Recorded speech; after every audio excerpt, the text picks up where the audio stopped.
বাবাকে সমর্থন দিতে মাঠে হাজির পুত্র, কিন্তু পুত্রের সমর্থন কতটুকু কাজে লাগাতে পারলেন বাবা? শেষ পর্যন্ত মাথা নিচু করেই মাঠ থেকে বের হতে হলো বাবা সাকিব আল হাসানকে। যুক্তরাষ্ট্রের মেজর লিগ ক্রিকেটে প্রথম বাংলাদেশী হিসাবে অংশগ্রহণ করেছেন সাকিব আল হাসান। প্রথম ম্যাচে টেক্সাস সুপার কিংসের বিপক্ষে লস অ্যাঞ্জেলেস নাইট রাইডার্সের একাদশে জায়গা করে নেন সাকিব। শুরুতেই ব্যর্থ জ্যাসন রয়, সুনীল নারিন। তারপর মাঠে নামেন সাকিব। মাঠে নেমে প্রথম বলই শুরু করেন বাউন্ডারি দিয়ে। শুরু থেকেই শুরু করেছেন আগ্রাসী মেজাজে ব্যাটিং। আর আমাদের বাঙালিদের স্পেশাল একটা গুণ তো আমাদের সবারই জানা, আমরা যতই ভালো ব্যাটিং করি কিন্তু আমরা বেশিক্ষণ পিচে স্থায়ী হতে পারি না। আর আবারও তারই প্রমাণ দিলেন সাকিব।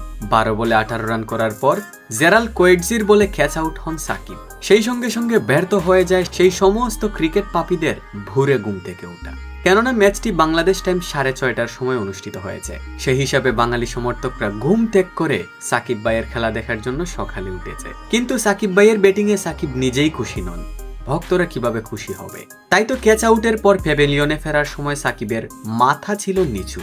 স্পষ্ট লক্ষ্য করা যাচ্ছিল তার মধ্যে রয়েছে আক্ষেপ। হয়তো ইনিংসটাকে আরেকটু বড় করতে চেয়েছিলেন, কিন্তু কি আর করার, প্রকৃতির নির্মম পরিহাস।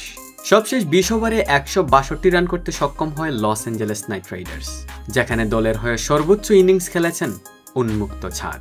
সো ডিয়ার অডিয়েন্স, সাকিবের পারফরমেন্স এই ম্যাচে আপনার কাছে কেমন লেগেছে অবশ্যই কমেন্ট করে জানাবেন এবং সাবস্ক্রাইব করবেন।